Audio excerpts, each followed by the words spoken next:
You're listening to Stand Tall and Own It, the podcast for high-performing female leaders who are ready to make an impact by discovering the safety that comes from understanding their own value and exercising their own authority. I'm your host, Andrea Johnson, and I'm here to tell you it is time to just truly be you, my strong friend. It's time to stand tall and own it. Hey there, welcome to Stand Tall and Own It, the podcast where we empower purpose-driven leaders to lead with authenticity and impact.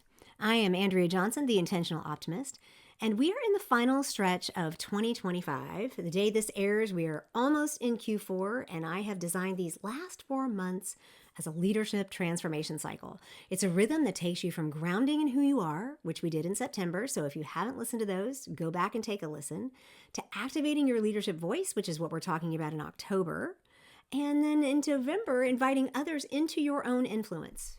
And then finally in December, we're integrating everything so that you can recommit with strength for what's next. Because we don't know what's coming in 2026. We have no idea, but we do know that we can actually build the skills that we need and prepare to meet the moment with whatever leadership is required.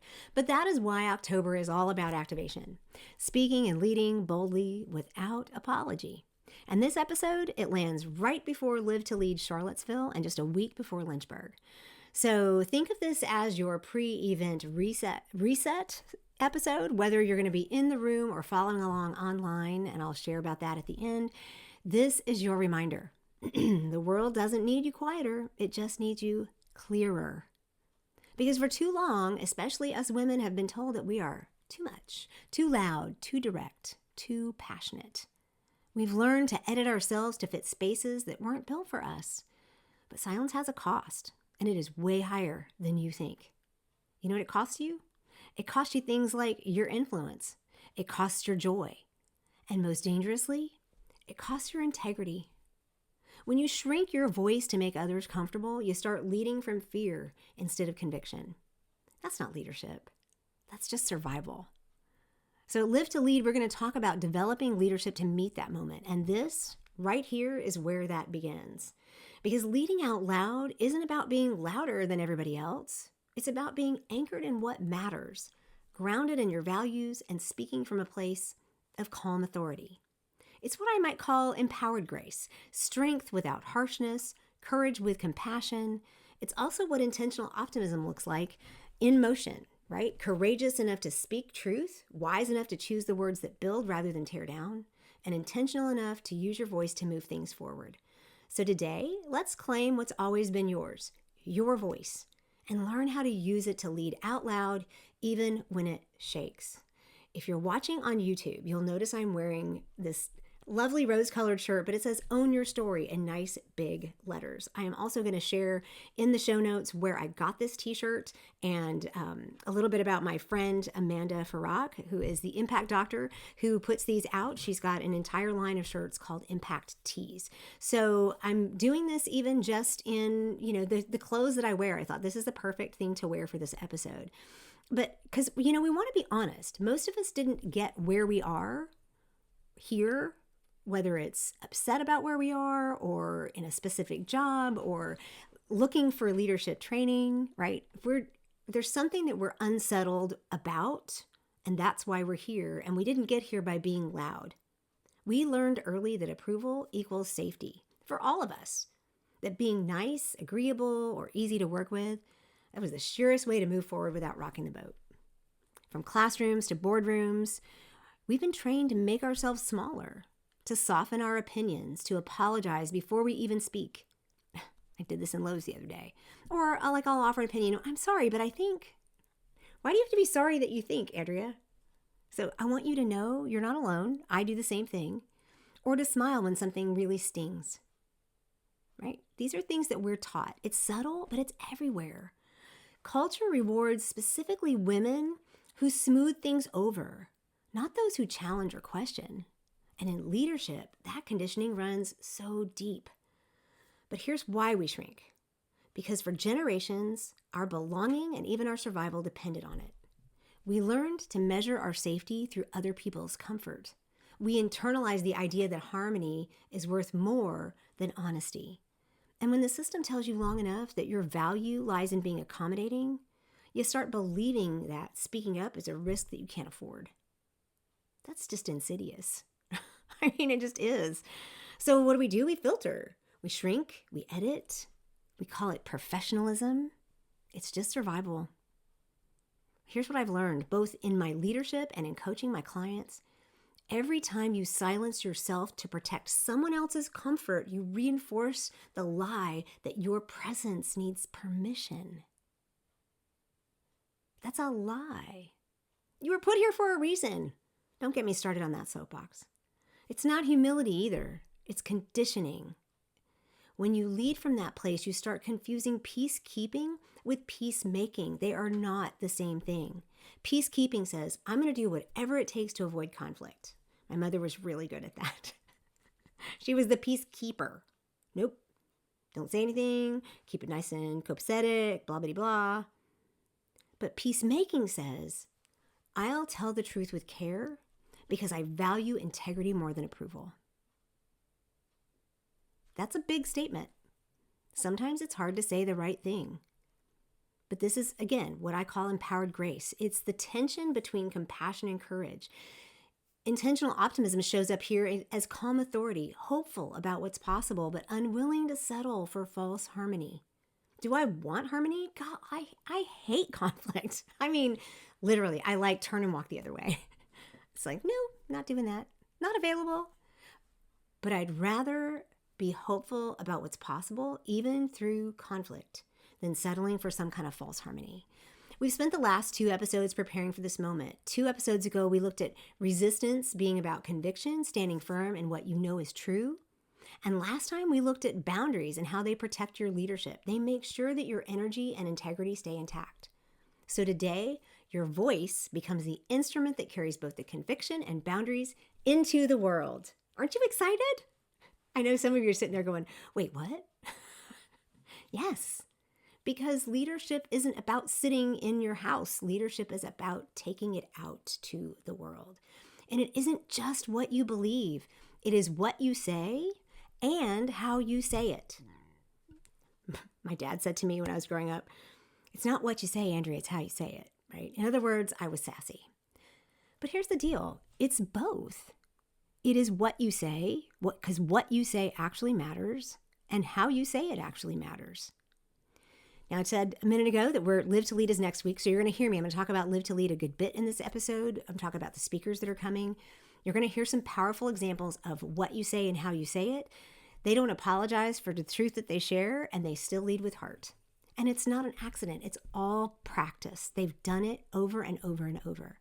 Reclaiming your voice is one of the most transformational leadership practices you will ever commit to. It starts by unlearning the rules that taught you to hide. Well, that's nice, Andrea. But how will I know that what the rules are that that I've learned that have taught me to hide? Well, if you haven't reached it yet, there will come a moment when silence just no longer feels safe and it starts just feeling heavy. I've had quite a few of those myself. As a matter of fact, there are quite a few things that feel heavy right now, and not saying something about them is very difficult. It's when you realize that your voice isn't the problem, it's the missing piece. Reclaiming it doesn't mean you become louder, it means you become truer. Once you decide that your voice is worth hearing, everything about your leadership changes. It doesn't mean you have to speak just to hear yourself talk. But when you start using your voice again, fully, clearly, without apology, you begin to rebuild the kind of credibility that can't be faked. People trust leaders who speak plainly and with courage. They do. Not because they agree with everything you say, but because they know where you stand. It makes it real simple to understand. And that kind of consistency builds confidence. And when they have confidence in you, guess what else you have? Credibility. This is how your influence grows. Quietly, steadily, from the inside out. You no longer have to convince people that you're a leader. They feel it. They know it. That's what happens when you reclaim your voice. You stop outsourcing your worth to other people's approval.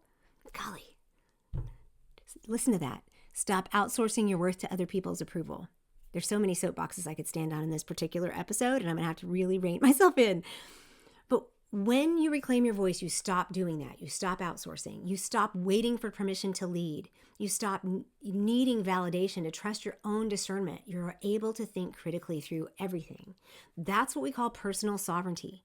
The steady knowing that your value is not up for debate. It is not. Ever.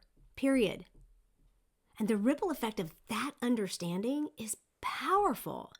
When you speak with calm authority, you give everyone around you permission to do the same thing.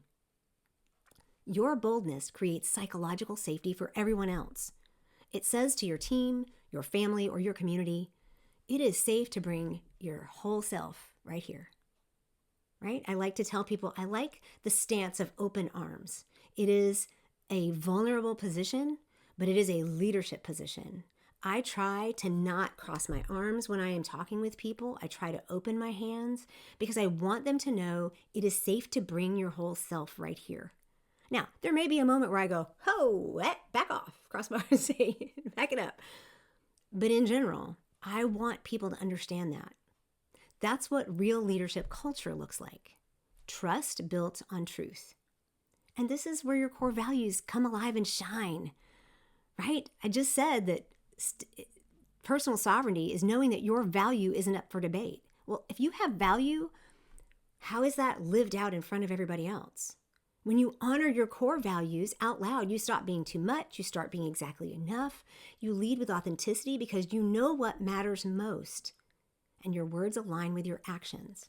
So if your value is not up for debate, what is it that explains your value? And that's your core values. This is what makes leadership magnetic. It's when people see you living in a way that is congruent for all of that, it is not performative confidence. It is rooted in conviction, and they will follow you. Whether you want them to or not. It goes past the 5 levels of leadership. That first one is positional. It's like, you do what I tell you because I'm your boss or because I'm your parent, to permission. Oh, I like you and you've done good things for me, so I'm going to actually follow you. That takes you just automatically into that second level. There's 3 more and I'm not going to go into them today. That's a whole book.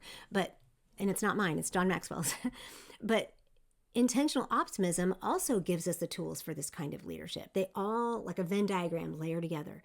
The courageous mindset shows up as both adventure and resilience, speaking even when it's hard, but knowing that discomfort is part of growth. And the wise mindset reminds us that words matter. Like I said earlier, it's saying that truth in a way that other people are not going to be torn down but built up. We know that words carry weight and can either build or break, and we have to be careful with them. So when you speak with courage and wisdom, you create momentum and meaning at the same time. Your voice becomes not just the sound in the room, but a source of strength that shapes the culture in that room. That's what happens when you reclaim your voice. It transforms not just how you lead, but how others rise beside you. And isn't that what any good leader really wants? Is for others around them to rise at the same time? If you don't, I am going to challenge whether or not you're really a leader. Any leader who thinks that people around them don't need to rise, that thinks that people around them need to sit down and shut up, that think that people around them need to be quiet or to be small or to be still or to just follow and do exactly as they say, that, my friend, is not leadership. Plain and simple. Leadership is influence. And if nobody's going to follow you unless you say you have to, that's not leadership. So this was a little bit of a call to, I don't know, maybe a little come to Jesus moment there. But when you reclaim your voice, others will rise beside you because you're giving them permission to do so. All right. So how do you begin to lead out loud, especially when your voice might still shake, right? Mine sounds pretty strong today.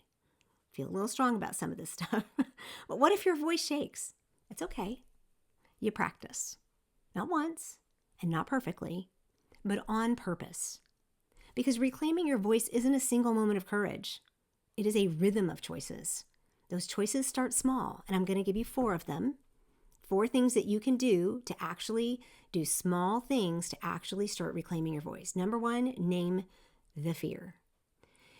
When you feel that familiar, like you feel like you need to say something, or maybe you're put in a leadership position and you're not quite ready for it, and you're like, I don't know how to tell these people to do the things I need them to do. I don't know how to recruit them to get on board so that I lead in a way that creates a space for everybody to do their thing and for their strengths to show up, your chest tightens. For me, my throat tightens or my shoulder tightens. But if it's that instinct that tells you to swallow your words and maybe don't say something, just pause and ask yourself, what am I afraid is going to happen if I speak up here? What is it? Will I lose credibility? Will someone think I'm difficult? Will it make things awkward? Yeah, it might. All of those things. Most of the time, our fear isn't really about rejection, though. It's about the loss of belonging. And I'd like to break that down really quickly. Rejection is something that other people do, but belonging is about something we think about ourselves. So if you're afraid to speak up because you won't belong, you're already telling yourself you don't belong. You're saying, if I speak up, then I don't belong, so I'm going to keep quiet so that it appears like I belong. What? Trust me, done this too many years and too many times to count. Most of the time, though, it's not about that. The paradox is that every time, this is the kicker, every time you silence yourself, you create the very isolation you're afraid of. When you silence yourself, you're saying, I don't belong here, so I need to be quiet so they don't, if I'm quiet, maybe they won't notice I don't belong here, right? So you're creating this isolation that you're afraid of. Naming that fear, whatever it is that you're afraid of, that will happen when you speak up, brings it into the light. And once it's visible, it no longer runs the show. It's no longer the man behind the curtain or the puppet master pulling the strings. And one of the speakers at Live to Lead, Tiffani Bova, talks about building your confidence muscle. She didn't wake up ready to give keynotes to thousands of people. She started really small, saying yes to one opportunity, one stage, one uncomfortable moment at the time, thinking she was really good. But each choice, each 1% improvement grew her confidence and revealed her superpower, which was not what she thought it was. That's how courage is built, one decision at a time. All right, so name your fear. Number 2, anchor in your core values. I can't believe you would think that we would get through an episode without Andrea talking about your core values. When you anchor yourself in what matters, you ask yourself things like, which core value is at stake if I stay silent? Is it belonging? Is it integrity, respect, compassion? When you know what's on the line, you stop wondering whether you should speak up and start figuring out or discerning how to speak up. Discernment and motion, right? Oh, well, if I think I don't belong, and in order to belong, I have to stay silent, but that's my core, that's one of my top, for me, that's one of my top core values. So it's my belonging is at stake if I stay silent. Maybe I don't need to be here. Or maybe I need to speak up and see and let everybody else tell me if I don't really, it is a mind game, I understand, but it's teaching yourself to discern. Your core values are that compass that keep you from reacting out of ego or emotion. They let you speak truth without aggression and lead with conviction without arrogance, right? It's not arrogance and it's not aggression. It's just, I just need to make sure I say this out loud. Again, we're going back to what I call empowered grace. It's that confidence, that firm spine and a soft heart. Anchoring in your core values gives you a kind of internal permission slip. My son tells me that they're no longer paper slips for the hall in the high school. It's digital. So it's your internal digital permission slip, right? You're no longer fighting to prove yourself. You're protecting what you stand for. And if you don't know what your core values are, you may not know what you stand for. So you may have to back it up all the way to there. All right? Name your fear, anchor yourself in your core values, and then choose micro-bravery. We often think courage looks like grand gestures or big public stands, but sustainable courage is incremental. So just start with one act of micro-bravery. Every time I see this on my notes, I'm like, I feel like I want to say microbrewery. Now I'm probably going to say it 10 times. Start with one act of micro-bravery. Speak once in a meeting where you usually stay quiet, even if it's, the coffee's good today. Something. You need to hear your voice. They need to hear your voice. Maybe you correct one misrepresentation, but in a gentle way. That's not really what I meant there. Or, really what they're saying is X, Y, or Z. Or maybe even say that one thing that you've been editing out of your email drafts. Eek, right? I didn't say these were small because they're minor. They're small because they're doable. Every micro-brave moment rewires your system to believe, you know what, I could maybe survive being seen. My son actually said that when he walked out. We were looking for a job for him this summer, and when we went into one of the stores that he had applied to, and he had done the shaking of the hands and looking them in the eye and saying, what, my application, can I have an interview, blah, blah, blah. We walked out on the way to the car, and I said, so what's your major takeaway? And he goes, I didn't die. I'm like, no, you did not, by any stretch of the imagination, die by being seen. He's an introvert. He prefers to stay in his room. But you can survive being seen. And every time you do a micro-brave moment, that's also a micro pushback against that conditioning that taught you to stay small. Each choice chips away at the old pattern of silence and builds this new rhythm of confidence. This is exactly what Tiffani Bova modeled. One small intentional step at a time. Confidence isn't pretending you're fearless. That's just stupidity. It's being grounded enough in your values to take the next step, even if it feels really awkward. That's how you build your confidence muscles. That's the courageous tenet of intentional optimism, adventure and resilience in real life. You try something new, you risk discomfort, you bounce back stronger each and every time. So that's first, you're going to name the fear, anchor yourself in your core values, and then practice micro-bravery. I got through it. And number 4, we're going to release the myth of pleasing. Here's a little wisdom from Glennon Doyle. She said, when a woman finally learns that pleasing the world is impossible, she becomes free to learn how to please herself. My friend, you can be kind, careful, and consistent, and still be misunderstood. Every time. Leadership requires you to disappoint people at the same rate that you're growing. I know that's a really odd sounding sentence, but it's true. Leadership requires you to disappoint people at the same rate that you're growing. It doesn't have to be big disappointments. They need to know who you are. It's okay to disappoint people. I know, good girl syndrome. It's not okay. It's hard for me to say it, but it is okay. Because it's not failure. It's just evidence that you're leading. If people need you to lead, they don't need you to shrink. You can't control how others receive the truth, whatever it is that you share, but you can control the spirit in which you deliver it. And when your voice comes through with integrity, even those who disagree will respect the steadiness behind it. So the question isn't, who will I upset if I speak? The question becomes, who will I fail to serve if I do not? Leading out loud, choosing presence over perfection, authenticity over approval, and progress over comfort is the daily work of living your core values out in the world. That's where courage, wisdom, and grace intersect like a beautiful Venn diagram. It's where leadership becomes completely transformational. Every time you speak up, you're not just strengthening your own voice, you're shaping the environment around you. Because leadership doesn't end with your courage, it multiplies. It multiplies through everyone who witnesses it. Surely there's someone that you respect. Every time they're courageous, doesn't that give you just a little bit of, it's a little more courage, right? When you lead out loud, you give others permission to do the same. And that's where we see this ripple effect, actually. Real people, real leaders showing us what conviction, resilience, and optimism look like in action.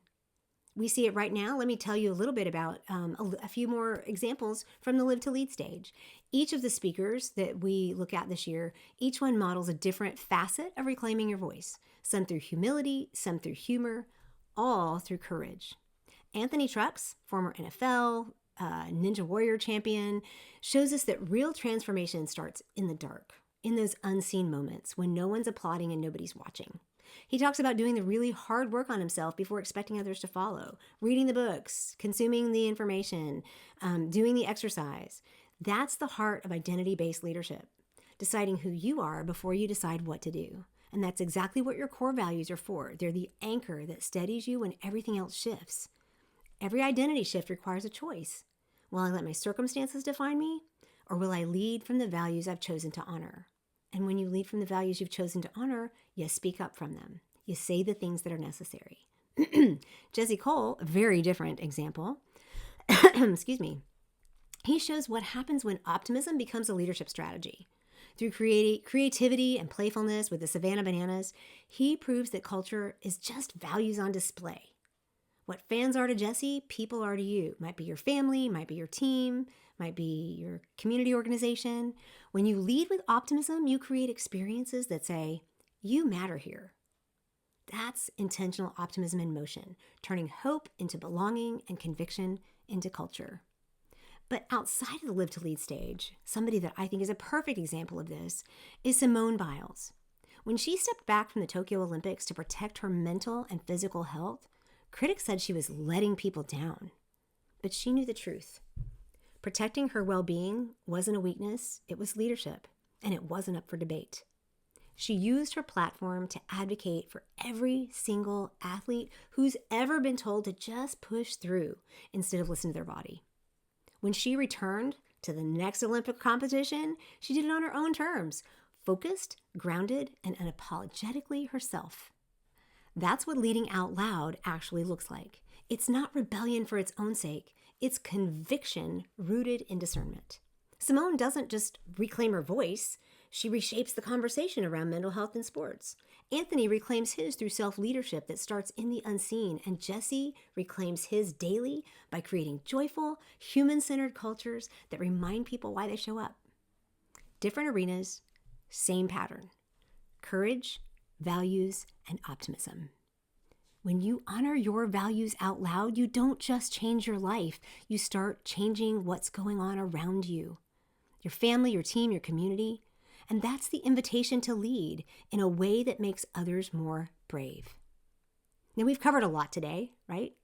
The courage to use your voice even when it shakes, talking about resistance and boundaries. This just follows right along from the last couple of episodes. But before we close out, take a moment and really reflect. Ask yourself things like, where in your leadership are you still shrinking back? What space or conversation is asking for your full, honest voice? Sometimes it's hard. Sometimes it's scary.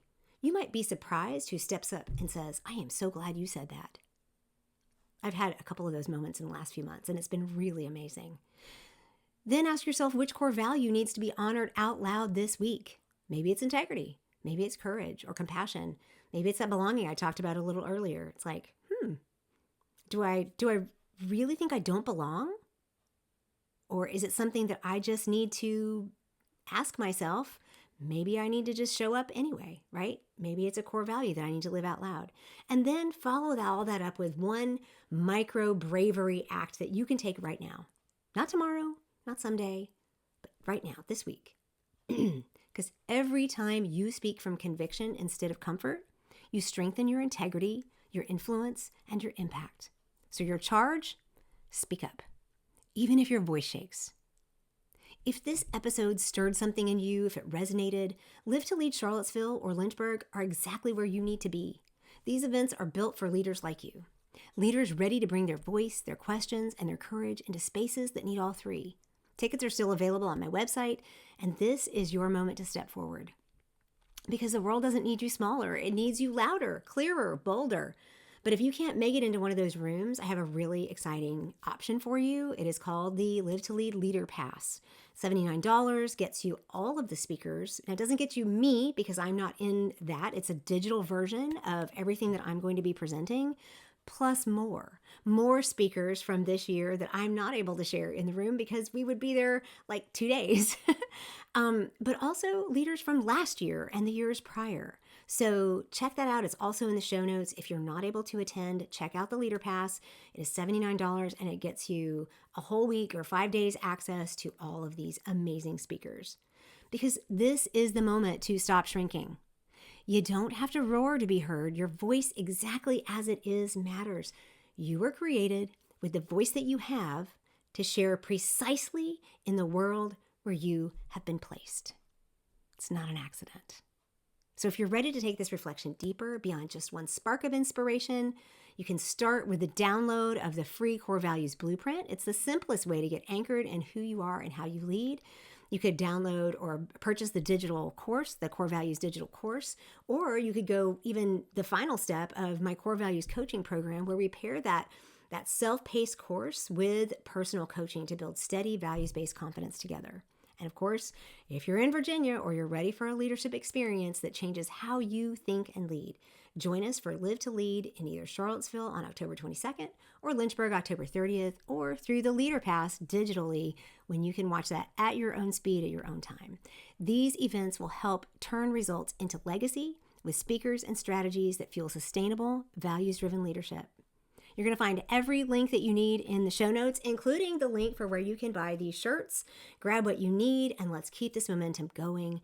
Next week on Stand Tall and Own It, we're going to take this conversation one step further, because you might be sitting there thinking, this is all great, Andrea, but what is the reason why I'm staying small? Why am I playing small? It's this quiet fear that keeps you from taking up space and what to do about it, and we're going to talk about that all next week. But for now, stand tall, lead like you mean it, and remember, your voice is not too much. It is exactly enough. It is just right. Until next time.